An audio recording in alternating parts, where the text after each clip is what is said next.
I'm going to put up just so that we can frame the discussion. Reason I want to do that is because uh, we're all tourism experts here, and we need to come down to rural tourism. We need to switch our mind around to rural tourism. So, what are the issues? Rural tourism has become increasingly popular with people seeking out unique experiences in large cities, and especially post COVID. Everybody wants to go into the village. Everybody wants social distancing. Everybody wants pure air, organic living, clean living, and all of that. So, rural tourism is catching on. However, tourism development can have negative impacts on the environment and the local communities. Sustainable rural tourism, that's what we're going to be discussing, is the only way forward to balance the economic benefits along with environmental and social empowerment. Now, what are the issues we will consider? These are the 3-4 questions we will look at. How can we promote sustainable tourism practices in rural areas? The importance of preserving rural environments and cultures along with development, and the role of community involvement and responsible practices. So these are broadly the areas that the 4 panelists will cover for us to discuss.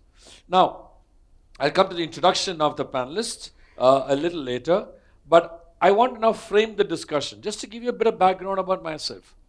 I used to run a resort called Our Native Village. It was a 100% eco resort in Bangalore, outside Bangalore city. When I was never a tourism person.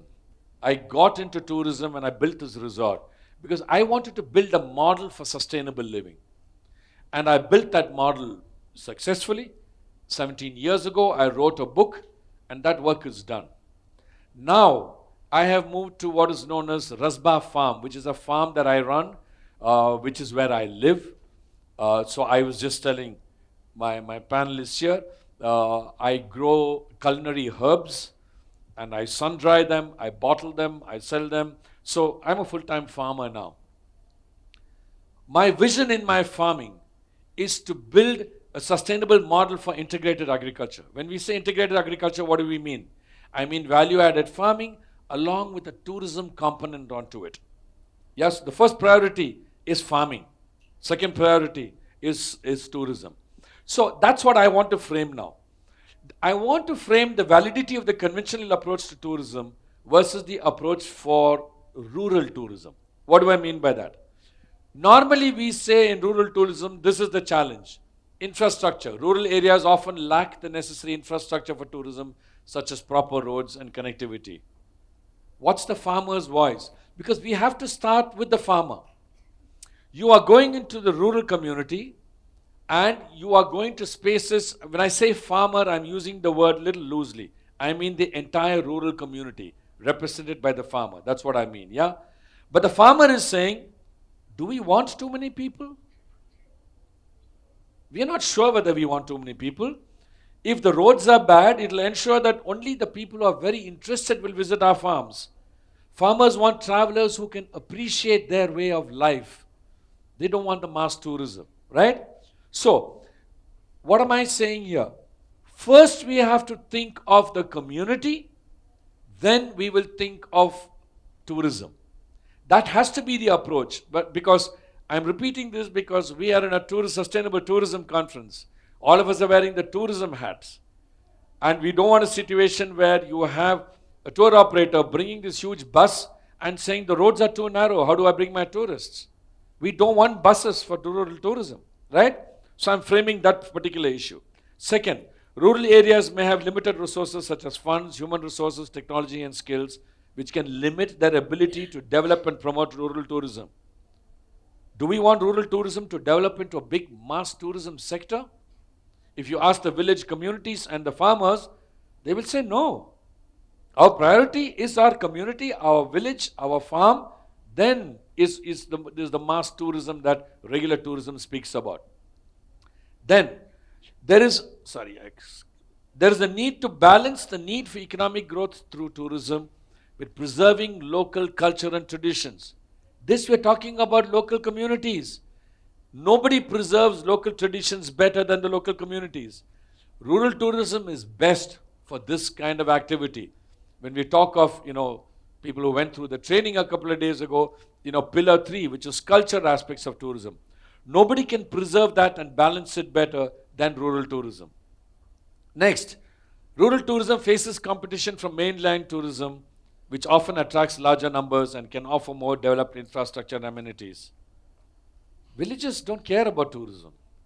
Villages don't care about this mass tourism, right? Of course, they want that income. But there is no question of competing with regular tourism, which is why when people ask about rural tourism and the GSTC criteria, we say that the criteria we have now is as applicable as to rural tourism as it is applicable to mainland tourism. So, to discuss all these issues a little further, now that you have the framework, think about the village and the community and the farmers first, and then think of tourism next. I have 4 power-packed panelists here. We have Pelin from the from the UNDP. We have Selda from Anadolu Efes. I got to pronounce it right. Anadolu Efes. We have Frederica from 84, and we have Anna from Destination Yarvaso. Yarvso. I pronounced that right also. So I'm going to hand over the floor to the panelists. What about you first? Go ahead, Pelin. Yeah, you need the clicker. And point to that guy there. Yeah. To where? To that corner. That's where the control is. Okay. Isu? Yeah. Yeah, you got it. Okay. Hello, everyone. It's very honorable moment for us. So I represent UNDP, United Nations Development Program. And after Rem's introduction, actually I will be talking about the boring perspective, because I will be talking about the development challenges in general that we are facing. And the hat I am wearing as the portfolio manager for inclusive sustainable growth, I will be giving our perspective on how we approach to rural tourism. Unfortunately, we are having very difficult times. We have poly crisis in terms of development. We had COVID, we have the post-COVID financial crisis at the moment.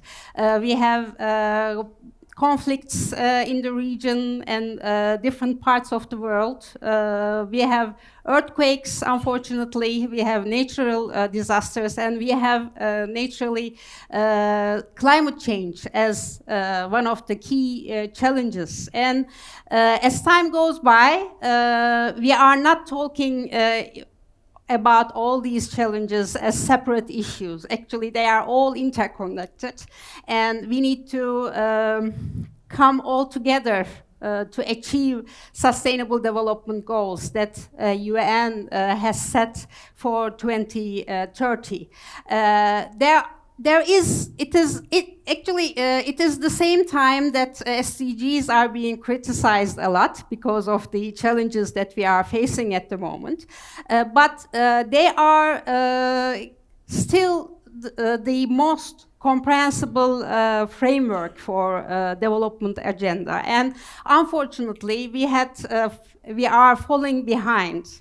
And as UNDP, we announce human development reports globally each year. And the last 2 development reports that focuses on the access to services, access to health, access to education, apart from the GDP growth. Human Development Index is falling behind, and we are now at 2023. Unfortunately, we are at now 2016 levels because of all those development challenges that I summarized at the beginning. So it is the time that we act all together, and we need to put all our resources interconnectedly to achieve SDGs and to commit ourselves to sustainability principles. And we will be deep dive for the perspective for UNDP Turkey on rural development. And we can say that we take rural development as a development initiative. And we frame it in a form of community-based development perspective, and we all try to respect the current development challenges, but also the perspectives that we have at the moment, like the importance of resilience, importance of local values, cultural heritage, so on and so forth. So when you consider SDGs, all of them are always interconnected. So this is the general framework.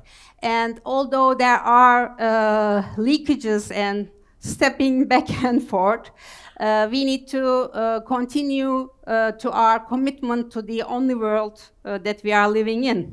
So if we don't do it now, when? And if we all practitioners of tourism or development practitioners, if we will not take action, and then who will? So, of course, as Ram summarized at the very beginning, and we had a panelist from WWF, and we have Yasemin Hanım from Global Environment Facility in the morning session that pointing out the SDG framework and also the resilience for the climate change. We can talk about more on the regenerative tourism approach. So rural development and rural tourism approach is very close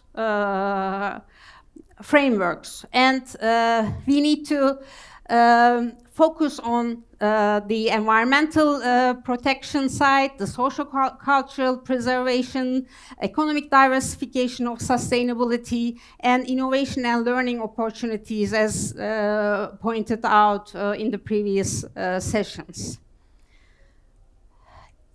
UNDP Turkey has been working with our local partners, and both local partners, private sector partners, government partners, and have been implementing several initiatives in tourism. And Selda will be giving very good examples after me, but I will try to only focus on the overall approach, that we take it as a development tool, local development tool, local community-based tourism will need to have this overall framework that focuses on the specificity of the region that we are working and that we are living. So we don't trade one another, and we preserve the values of the local community while we are investing their capacities to have sustainable resources for both of the community members, leaving no one behind. Of course, there are challenges, but these challenges are not always need to have a solution because we don't want to frame it as a way to grow very fast, but grow smarter. Again, I will refer the first session that took in the morning. So these potential solutions, of course, will be taken into account by the policymakers, but also the tourism professional perspective and the private sector approach. But as the end users of tourism and local tourism, rural tourism, we all have the responsibility to respect the local resources and cultural heritage. So we have been investing in this area for quite a lot of time, and you will be hearing more in Future is in Tourism initiative. So we are very proud to have collaborated one of our private sector partners in Turkey. So it's not easy to continue these type of initiatives in the head of, under the head of UNDP because usually projects come and go. But when you find the niche and when you find the real need in the field, these initiatives and partnerships are growing and getting better as we have in Futures in Tourism projects. So we both work in the field, but we also try to invest in policy and legislation development side, hand in hand with our government partners, academia as well. And another example is a recent initiative that was, again, that we carried out and piloted in Küçükköy, Ayvalık in the Aegean region of Turkey. And this was aligned with the government priorities as the overall GSTC principles are being met with the government. And we have implementation experience, hopefully to be replicated in the coming years. And my final slide, is a very spotlight of Anadolu Efes partnership. This partnership is very unique to UNDP Turkey, and not in every country UNDP invests in rural tourism, but this initiative brings both governmental perspective, but local perspective and our tourism approach hand in hand to create a best practice. So we have been implementing it for a very long years, and you will be hearing more in specific cases from Selda now. So, as I said before, it's a critical time for development practitioner for me and my colleagues, but it is a critical time for all of us. And sustainability issues are affecting all industries, and tourism sector is not apart from it. And investing in rural tourism, investing in sustainable development will bring us a better future, hopefully. Thank you. It's interesting that you say that if the Human Development Index has fallen to 2016 levels, unfortunately, and you're yes. also going to look at the tourism industry to help prop that up, right? If tourism Indeed. can help revive some of the development, you know what that means? That's putting really the responsibility on the tourism industry to help with something as critical as the Human Development Index. The tourism normally doesn't take itself so seriously, but I'm glad you're trying to put that sort of responsibility onto us. So we'll listen to Selda now and how she's translating some of what you all have to say. Selda?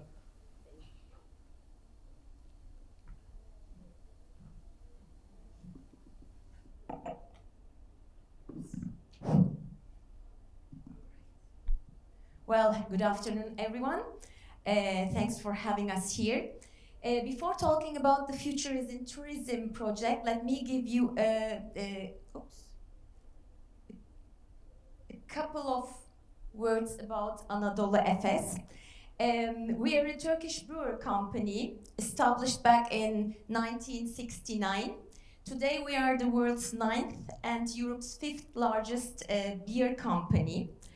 What does success mean for Anadolu Efes? It's not only about figures, it's not only about financial results. Success means also putting less pressure on the environment and also creating more social impact in the communities you are working in. In that sense, Anadolu Efes is has 5 focus areas in terms of social impact, and one of them is sustainable tourism. Sustainable tourism is in an increasing trend. When you look at research, according to a study conducted by Deloitte, 69% of participants are actively seeking for sustainable tourism options. 59% choose a form of sustainable tourism in recent years, whereas 75% desire to choose sustainable tourism options in the future. And then again, you have 59% already pay to offset their carbon emissions or are willing to consider such product if the price is right. The same research also suggests that a decline in leisure travel has impacted sea vacations, while the decline in business travels, on the other hand, has reduced visits to cities. People basically, as also Ram said at the very beginning, they want to avoid crowded places, they want to be in nature, and they shift to rural tourism. We see a shift in rural tourism.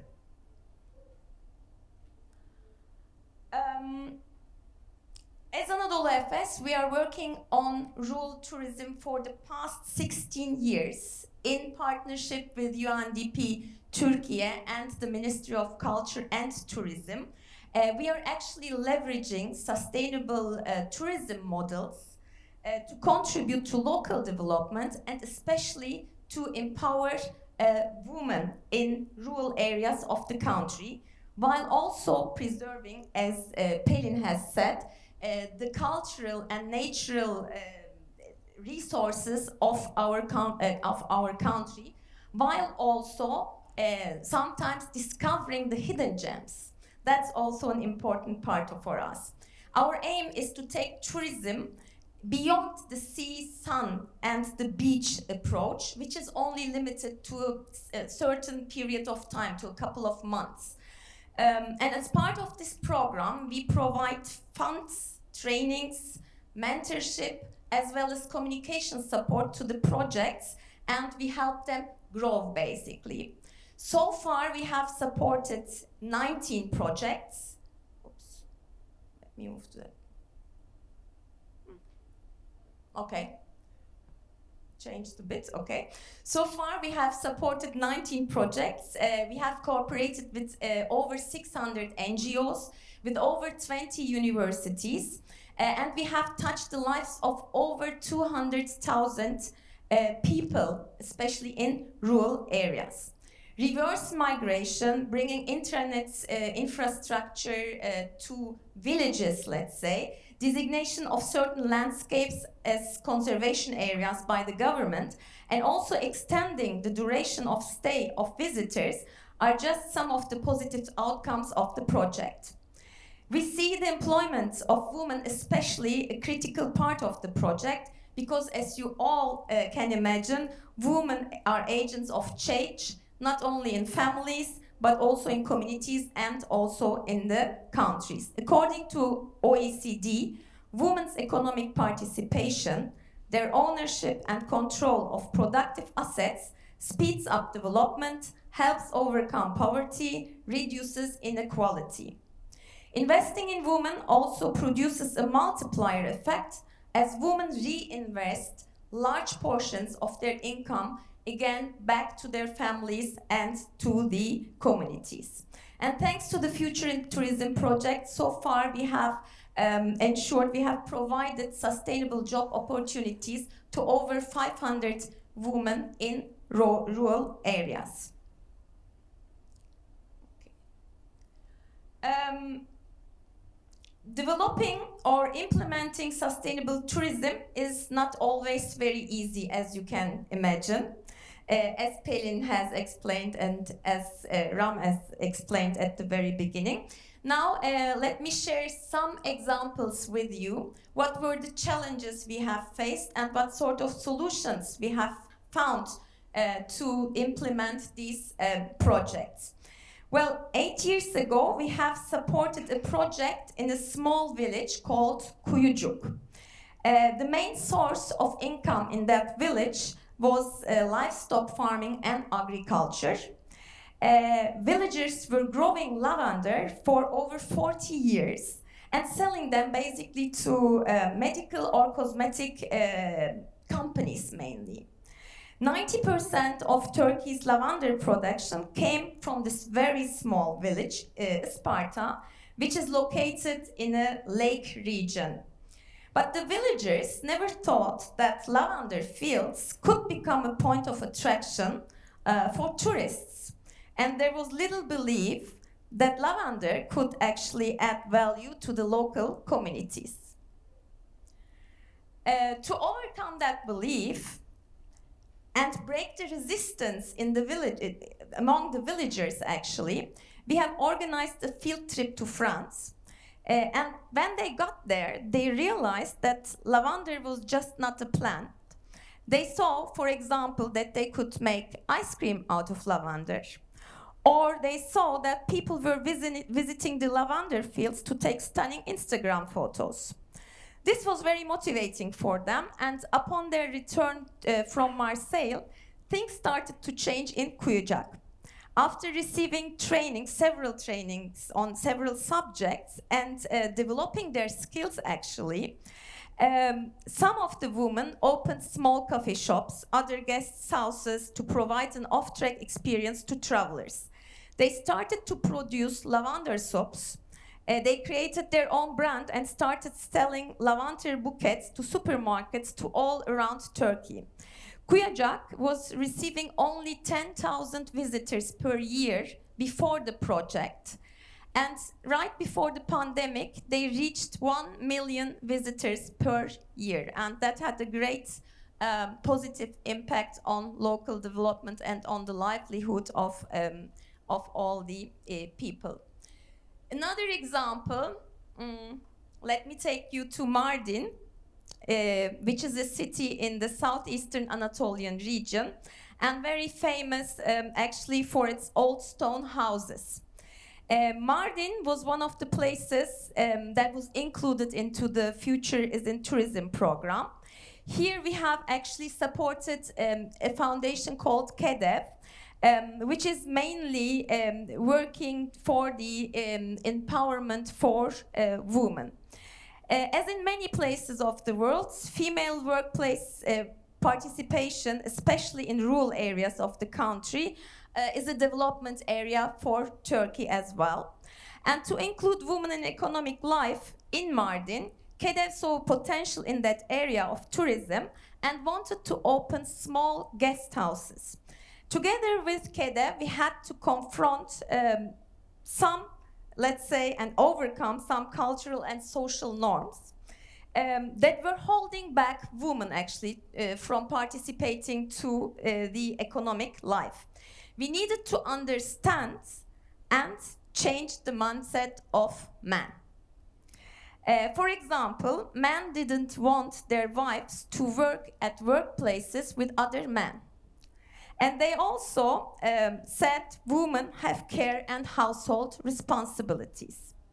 So to overcome these barriers, a program was developed targeting men to shift their mindset. We did organize awareness building workshops and tried to understand what the problem was and try to encourage actually men to leave the woman and give them some freedom, let's say.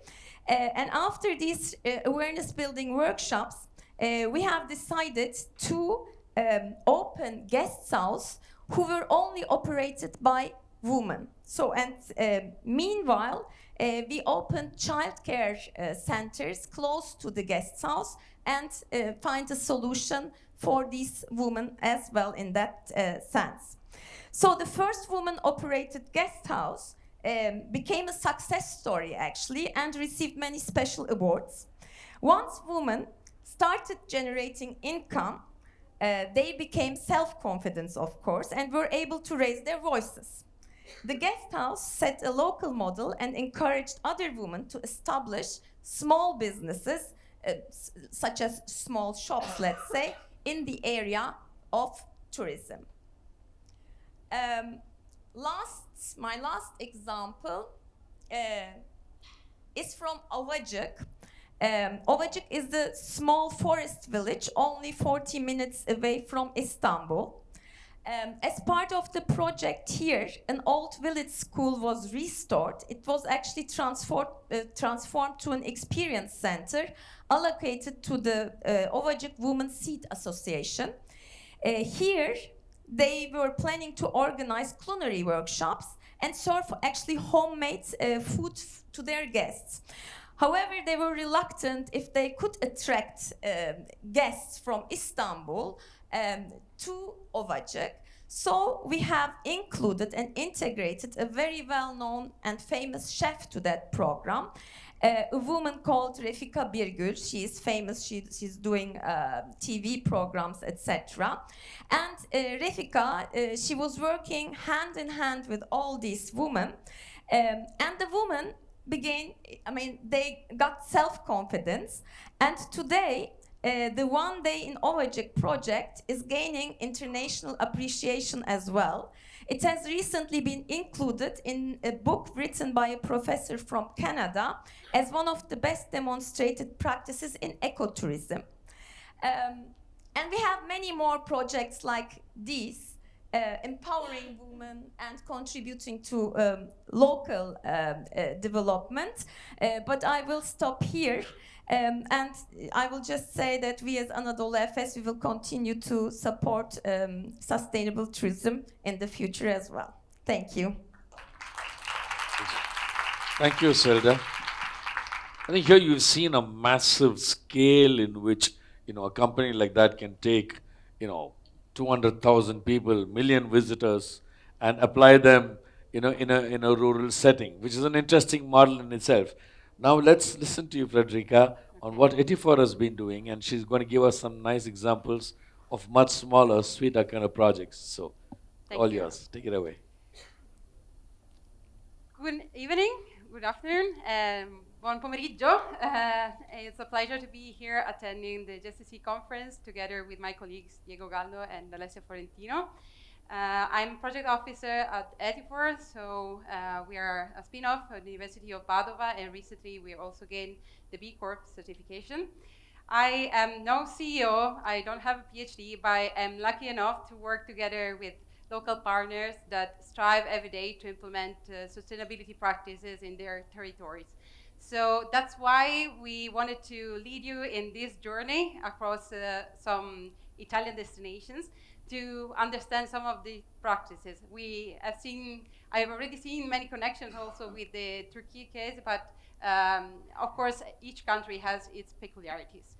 But before that, I would like to give you some background of what is rurality in Italy. So in the right side of the slide, you can find a representation of the highlighted areas in red and orange that represent the urban and peri-urban areas. And a big portion of the peninsula is actually in green. So those are the rural areas. In those areas, there are communities that strive every day to fight against some of the problems that you can see listed there. And the first one is a declining and aging population. This means also less workforce to manage the land, both in terms of grazing land and forests. And this leads also to a higher exposure to climate crisis effects. For example, with the spread of wildfires and transportation mobility issues contribute to that challenge. Finally, the detachment from the urban area also brings some problems in terms of innovation and digital infrastructure. We think that tourism can actually provide some solutions to address those problems, but what is the key so that tourism can serve the local environment and communities while minimizing the negative effects? So let's start this journey together across 5 destinations in Italy. And we will start from Trentino. Here on the right, you can see a cow, one of the ambassadors of the Adopt a Cow project. And next to her, there's Stefano, which is here with us, and maybe you had the chance to meet him. he is the director of the Valsugana Tourism Board. And in this territory, there was a huge decrease in alpine huts.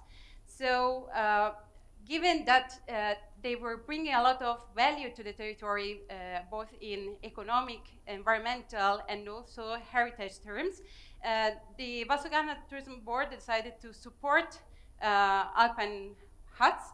And so they started a crowdfunding project, which is also now a gastronomic experience. In fact, guests can access this platform, adopt a cow, and then go to the alpine hut and receive some of the dairy products that the alpine hut is producing. And of course, this is really useful for the territory to maintain also the landscape management. Then we are moving to the remote northeast of Italy in Tarvisiano. Here we are the borders with Austria and Slovenia. Here there's a 24,000 hectare forest that is really carefully managed by the Forestry Corps of Italy. And this sustainable management has contributed to maintain the cultural ecosystem value that the forests bring to residents and also guests. So here you can see Claudia, one of our partners, and she is working to foster this value and developing forest bathing experiences together with local guides. So here there's a really big synergy between forestry management and tourism, because if a forest is well managed, then there will be more benefits in terms of health and well-being of residents and also of the guests that come to the destination. We move now a little bit west to Alta Badia, which is one of the last territories speaking the Ladin language. And here in 2018, the Vaya storm really hit the territory. You can see one of the devastated area. And so Max from the Alta Badia Tourism Association decided to start a project to restore the area. And now guests, residents, and operators can contribute to restore the area, also with an offsetting program. And you can see that they also got their hands dirty and actually planted their tree. But it is not all, because there is also a food forest experience in the area. In fact, guests can go there, experience and know more about the history of the area, what happened there, but also know the value of the herbs that spontaneously grow there and that are edible, and so they can be used in their local cuisine. We go back to Trentino with Alpe Cimbra, which is home to the Cimbrian people. And they really wanted to tackle the problem of mobility. So the director that you can see here, Daniela, she decided to join the network of Alpine Pearls, which provides guidelines for sustainable mobility in alpine areas. These lead to many positive impacts in the destination because, for example, public transport at local level is now free to guests that stay there for at least an overnight stay. And also there are a lot more of ski buses, shuttles that contribute to reduce the traffic during the high season. And in addition, also a lot of charging stations for e-bikes were installed. Now we go southern to Tuscany in Siena. And here there was a huge problem of connection between the city and the countryside that is really well preserved, but there was a detachment. And so a project for slow tourism was developed. And the first part of the project was to analyze and improve the quality of the paths that were there, and also to work together with the local operators to provide a common standard of services for slow tourism. And you can see Paolo, which is the manager of the program. So going back to the question, what is the key? we think that destination stewardship is the key when the destination really helps the local operators to in the driving of the sustainability goals. But to make that concept clearer, we use the image of a tree. We, as 84, started as a forestry spin-off, so of course we like trees. And you can see that the destination has its roots in the local system. The local system is based on the natural and cultural heritage, but also in the human, cultural, and social capital. And in this capital, also farmers are involved. So everything contributes to the development of the destination. And from those roots, our trunk starts, and that is the tourism organization. And the more solid, the bigger the trunk is, the more resilient it is to external threats. For example, climate crisis, economic crisis, and social crisis. Then from the trunk, many branches develop, connecting the destination to the tourism operators, who, as leaves, are able to synthesize the value and provide products both to guests that arrive to the destination and also to residents. And at the same time, they are able to nourish the local system. So our journey together ends here, or starts here, let's see. And I really thank you for your attention, and I'm happy to answer the question in the later part of the panel. Thank you. Thank you. Thank you. I guess everything about Italy is all about the cuisine. I think Vanavatu is taking, Italy as an example for the way the Italian cuisine is developed, and the slow tourism aspect of it.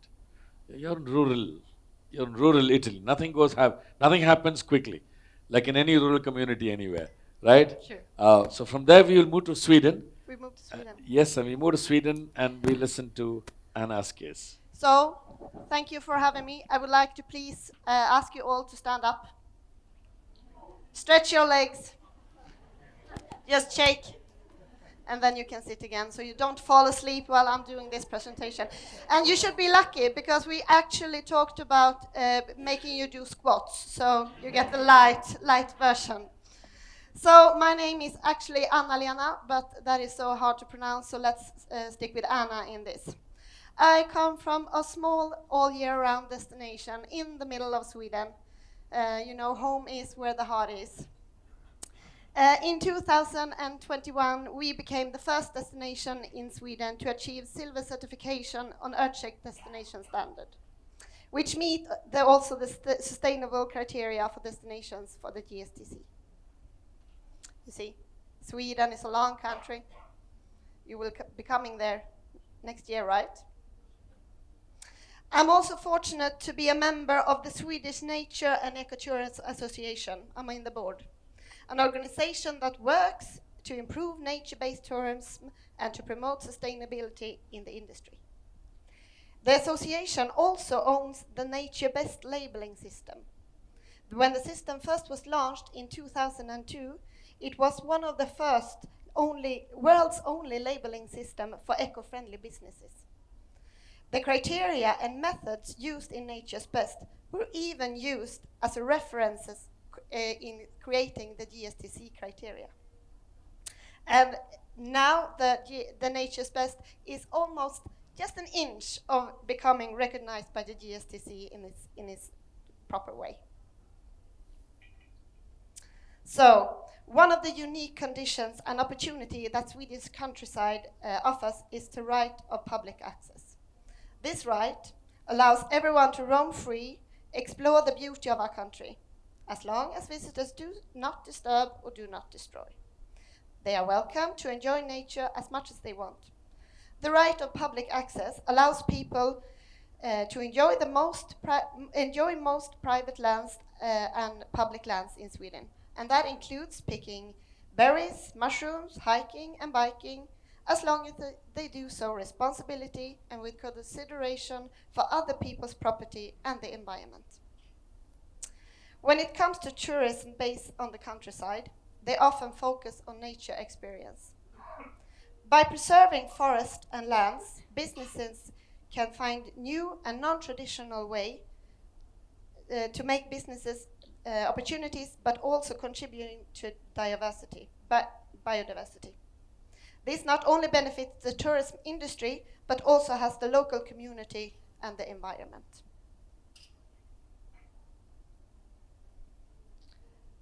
The lesson we have learned is always to consider the identity of the place where you operate, whether you're as a company or as a destination. It's important to understand what matters to this place, what drives people to act, and what builds pride. Identify what makes things happen in this location, what values drives people to act in this just context. We can share experience, stories, and knowledge through the use of storytelling, wisdom about the place, its history, events, culture, and the people. By weaving all those things together, we can offer unique, personalized experience that touches people's life and bring them together by spreading knowledge and acceptance.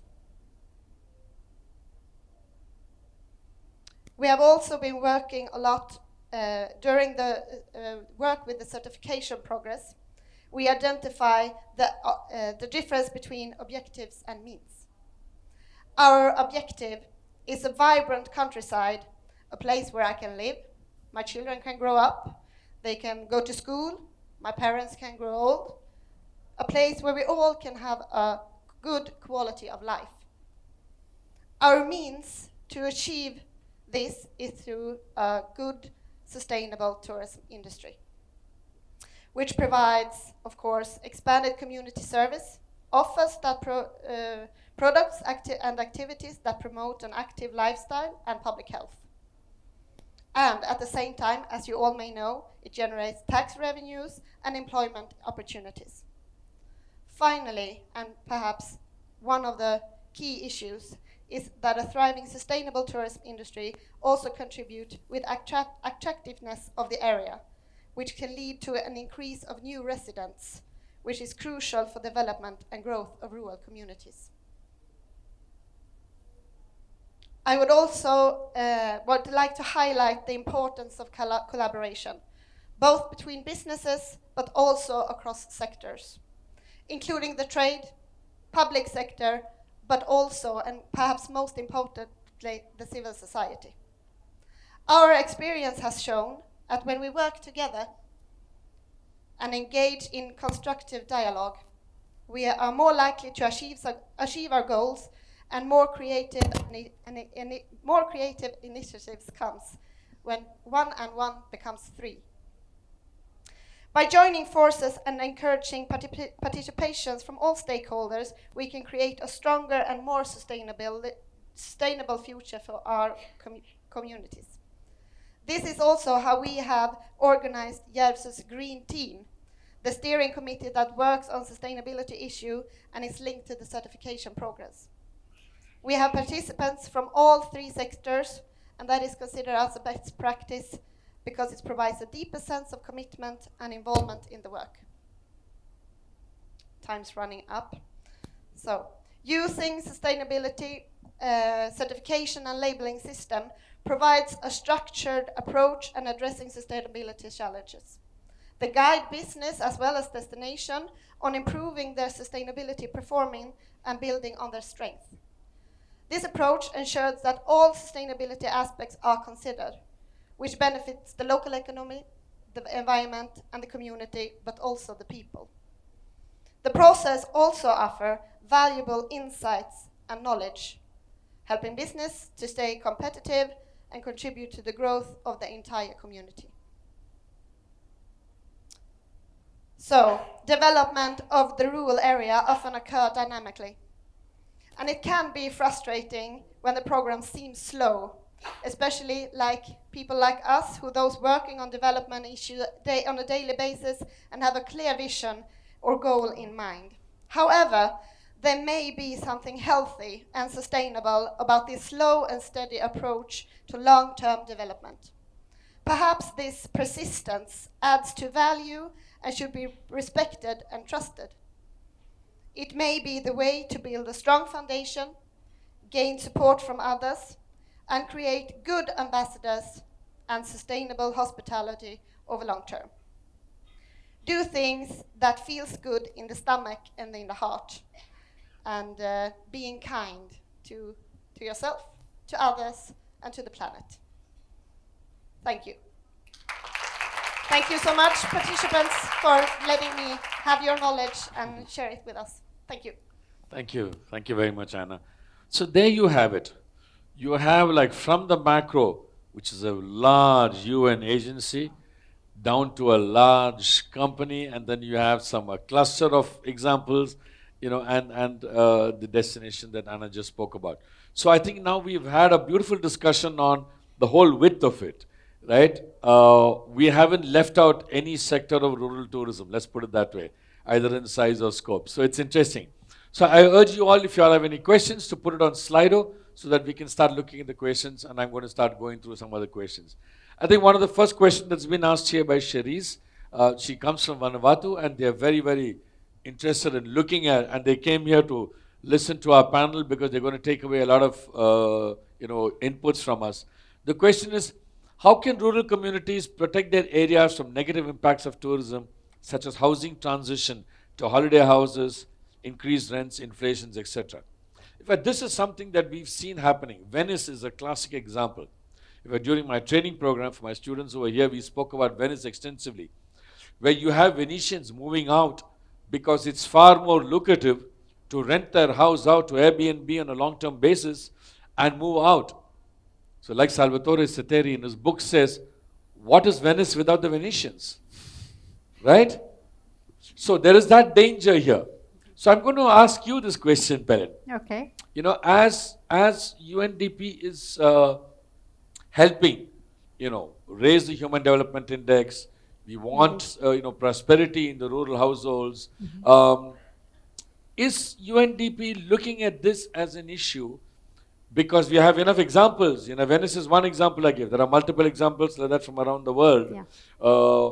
Is UNDP looking at that, and what are the mitigation measures that this doesn't happen?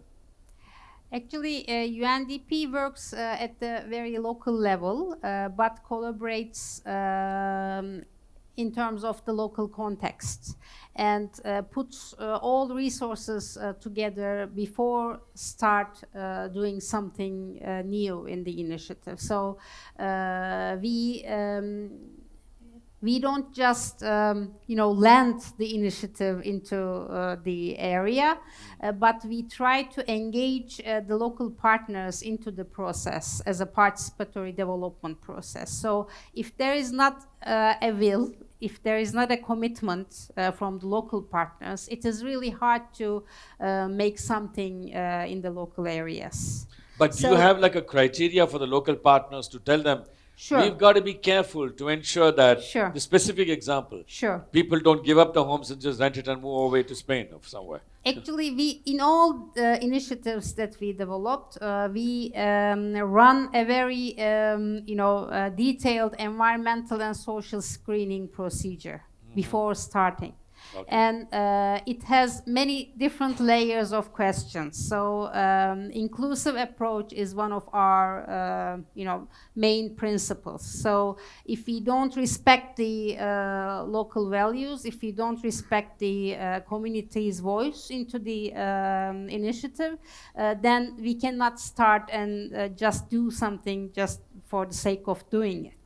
So before starting this, actually, in any kind of initiative that we carry out, we try to listen all the partners, and then we come up with a joint, solution that we can collaborate in the field. Because as UNDP, we cannot do something for the local community. We always collaborate with our partners, and we do every initiative together with different partners. So I guess one suggestion would be from the audience and from this question is, when you all start talking to the partners, ensure that a Venice doesn't happen anywhere. We don't want that happening. Where people, the local communities move out because it's far more lucrative. Indeed. So that's interesting. There's another question here. Where have my questions disappeared? Okay. Has it been prioritized here? Yeah, very impressive work for. This is a question for you, Selda. Selda. It talks about, did you also measure the side effects of those million tourists? The moment you said million tourists, I knew everybody here was saying, whoa, this is rural tourism. Where's the million tourists? I can see people nodding vigorously, right? Because that seems to be the anathema of rural tourism. But you said that so confidently, so obviously you have your figures right and you have everything else. Now, what are the side effects of these million people going through these beautiful lavender fields? Have you measured that, and what do you have to say about that? Well, I think we have to come back to Pelin's answer there as well. Um, First of all, it is very important that you work very close with the local authorities as well as with local NGOs to ensure the standards you have. And I think it's important that it doesn't happen from one day to another day. So you start doing something, and over the years, you develop the skills, make sure that you have the certain standards. But of course, there is always a risk that that you, at a certain point, can move to mass tourism, which is always a risk. However, as I said, it is important that you build up, not from one day to another, gain the experience, gain the skills, make room for it, make room for growth, and then move on. But have you all put any mechanisms in place to measure, the negative effects? For example, we always recommend, in our trainings, we want feedback from the local guests. I mean, from the local residents, on a periodic basis. Because we've had instances of Korea where we had whole villages which put up banners saying, we don't want any more visitors here. Tourists are not welcome. Which is a very dangerous thing. When that went on to TripAdvisor and everywhere else, it gave a very negative image. That's because people didn't realize, tourists didn't realize, tour operators didn't realize that so many visitors going into that little Jeonbuk village was detrimental. So, are you planning any regular research, feedback from your local people there to be able to monitor what is likely to happen? Do you have any mechanisms in place? Pelin, would you like to answer that Yes, question? sure. Yeah, go ahead. Yeah. Sure. So since we are very lucky in this initiative, since our partnership continues. So we try to do this monitoring and evaluation trips and visits, and we keep the connection with our local partners. So not only the end beneficiaries of our initiative, but also the local partners like governorate, the tourism council at the local area, and we try to keep contact, and sometimes we send our monitoring missions and evaluations to have the feedback. So once our support ends, most of the initiatives continue with different government support schemes. So we after our presence is finished in the area, usually the presence of the government or the NGO and the local partnerships continues. So we are able to have the feedback from our end users, but also we have constant communication with the government partners, because we already have our ministry team on board in the initiative to run and carry out these type of evaluations. Okay, excellent. Fine, we leave it at that. Related to that is the increase in number of tourists. How does it affect the lives of locals? If I'm going to ask the question to the two of you, all your destinations, you would have seen an increase in number of visitors coming there.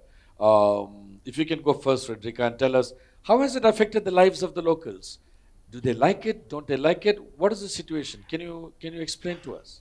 Yes, so actually we work with destinations that are quite already established, so they have like a stable number of visitors. So now what they did is to shift their mind and go from just marketing to management and destination stewardship. So what they want is to understand how the local population actually feels about tourism, if there's another direction to take according to what they say.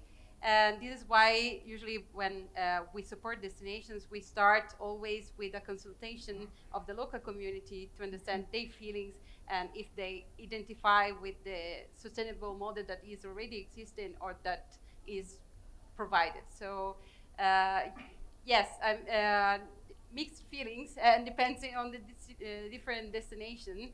But of course, it's really important to try to understand and start from there also to know the core values and on top of that develop the tourism strategy and destination. Because if you do something that is against the resident wheels, then sooner or later it will go back to you. And so, as you said in Venice, and you touched my heart because I live 1 hour from Venice. Venice, yes, yes.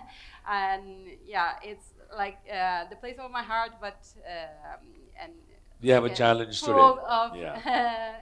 cultural heritage and social heritage that it has been disrupted, and that's because when there was an increased number of residents, there hasn't been a real consultation among the community, and so yes, that. So fantastic. So what you're saying is your destination stewardship stakeholder consultation process has been robust enough to not allow over tourism to happen, which is great. Let's listen to you from Sweden. What's your experience there? I think that more tourism coming builds pride. It gains more businesses developing. We have a new school, and we have more products, and that can be also built in a way to be resilient for a higher pressure of people. But we can also see how people react to the leveling of the house prices in the area going up. A small version of the Venetian. And so there are always two sides of the coins, and you have to be there and take care of both questions. So we are creating we are expanding the whole society and the whole destination. So we have to take part in the whole picture, not just the tourism sector. Okay. So staying with you, Anna, I want you to address this question. What is the role of sustainability certification in rural tourism? If certification is recommended, how to make it financially feasible for micro-rural businesses? So we'll come to the second part later. But if you can just tell us your own experience, since you all have got the Earth Check, certification. Did certification add value to your destination in terms of rural tourism? Yes, it does, because it's given us a tool for how we work with our development. It's gained a lot of knowledge and a network for contributing with other people, but mostly it has offered something common for us to talk about: the trade, the public sector, and the civil society. It has placed us around the same table, talking about our expansion of the destination and how we should do it. So that is the most important thing. That's interesting, because we've always told ourselves, the moment somebody gets themselves certified, you're able to compare a little village in Sweden to a little village in Slovakia, or if it is in Bogota, it doesn't matter, right? There is a common minimum standard so that you can judge everybody with a common rule. So it's interesting that you say that with the certification, you bring everybody onto that sort of common platform. I want to ask you, Frederica, the second part of the question: if certification is recommended, how is it affordable for smaller places? You talked about many small, destinations. How did they make it affordable to themselves? So we are actually lucky to be inside the European Union, so that True. there's a lot of funds that is going to be delivered for the development of sustainable tourism.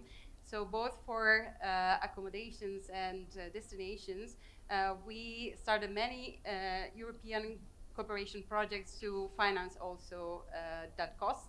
So of course, it's really requires a lot of efforts, both financially and in terms of resources for rural destinations that don't have the staff of bigger DMO, of course. But there's always a way, and the public policy is going that direction. So I think it's possible to find ways to financial support those rural destinations and accommodations. Thank you. That's interesting. So that's the message that needs to go out. Even if you're a small destination, there's funding available. In fact, yesterday, I don't know how many of you attended the inaugural session where we had, the Global Equity, Global Environmental Fund speaking, how there is a lot of funding available. And this is what I was telling one of the participants in training also from Philippines, when she asked, is there enough funds available to support sustainable tourism? And the answer is yes. It takes a bit of effort. Yeah, it takes a bit of effort to apply for those funds, to realize those funds, to do all the reporting and all that. But the funding is available. So if we have a cluster of rural communities and they need to be certified, definitely it can be through funding and not expecting them to fund it themselves. So I think that's one thing which we can take away from here, saying that funding is available and there must be a cluster funding available for a cluster of small destinations so that they also reach global standards. Let's go to the next, another question which says, should rural destinations focus on building domestic tourism and not international tourism, given the carbon footprint? Selda, I'm going to ask you this question. Do you get a lot of your guests from Turkey or do they come from outside Turkey? That itself will give us an indication. I think that depends on the destination itself. Okay.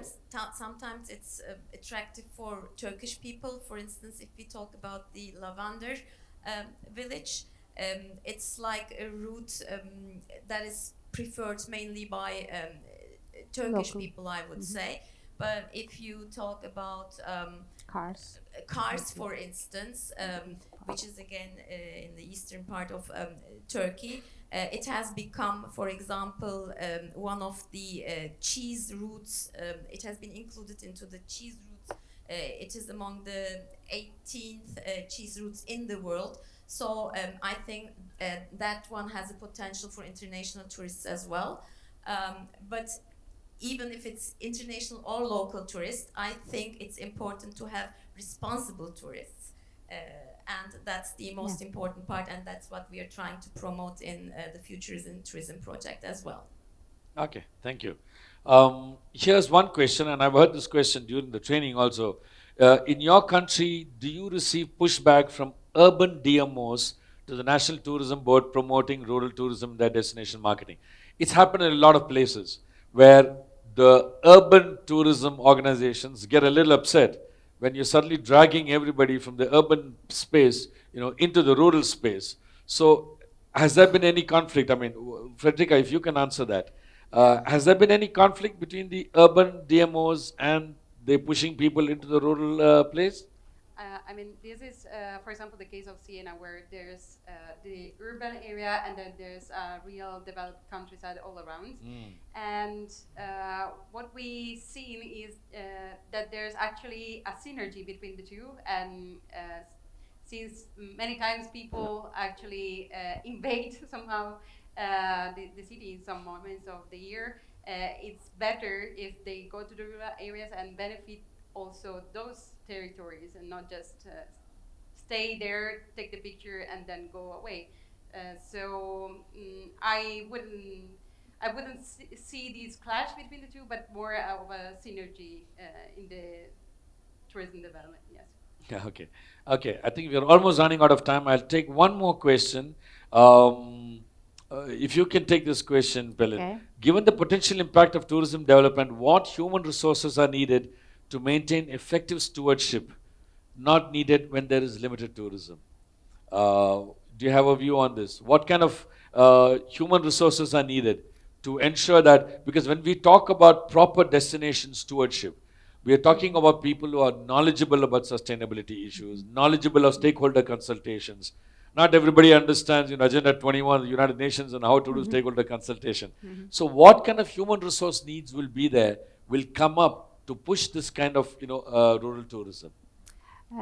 Actually, there are many schemes for capacity building and for human resource development type of things. But what we experience here in Turkey, that people, are leaving rural areas, and we have a very strong urbanization policies, unfortunately. And when a destination is successful with small initiatives like the lavender field, we see that the local people are coming back from urban areas, and they own the initiative from their families.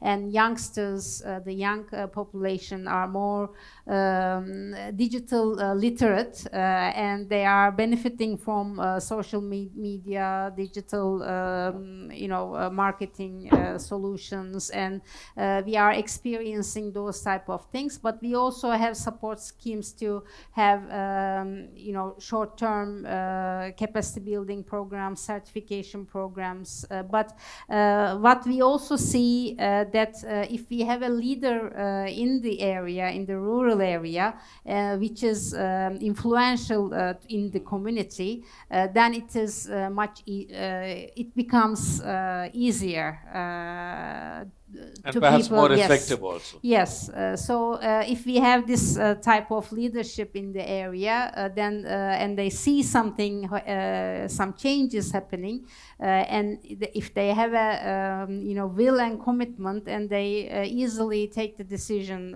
to come back, for example, after finishing their school, instead of staying in the big city, they come back and take over the business, the small business, to have and build the life in the rural areas. Of course, it's a challenge, but again, it is very interlinked with the overall, education policies, overall, urbanization policies. So we are. I guess we will be seeing more regulatory actions in the long run. Okay. Yeah, let's hope. That's the best thing that can happen, Hopefully, right? yes. Yeah, people from the place come back and they Yeah. run their own Yeah. sort of villages. That'll be the best thing. Yeah. So I'm going to take one last question, which is, what is that? If tourists are not interested in tourism, if the villages are not interested in tourism, do we force that? How do we ensure that tourists get access to that? So let me answer that question on behalf of the panel. First of all, come and do the Destination Stewardship Training Program with GSTC. You'll understand that much easier. But jokes apart, whenever we talk about sustainable development of any destination, the first thing we talk about is stakeholder consultation. Nothing can be done without all the stakeholders in the area being consulted, and it is only if the stakeholders in the area have a consensus that we need to move forward in this way. If it is tourism or whatever it is, should one move forward. Otherwise, it will not be sustainable, because somewhere down the line there will be pushback from the local villages saying, we never wanted tourists here. Why are you coming to our place, right? So to answer that question, it can only happen if all the villagers, if all the relevant stakeholders in the village agree for tourists and for tourism development. If they don't agree, then it'll be very difficult to move forward with any kind of development, because you don't have a consensus with the stakeholders, yeah? So with that, I think we'll close this. We've gone beyond our time. I want to thank my panelists very much for all the wisdom you shared with us. And for the audience, thank you for being here. And let's enjoy the rest of the evening. Thank you all.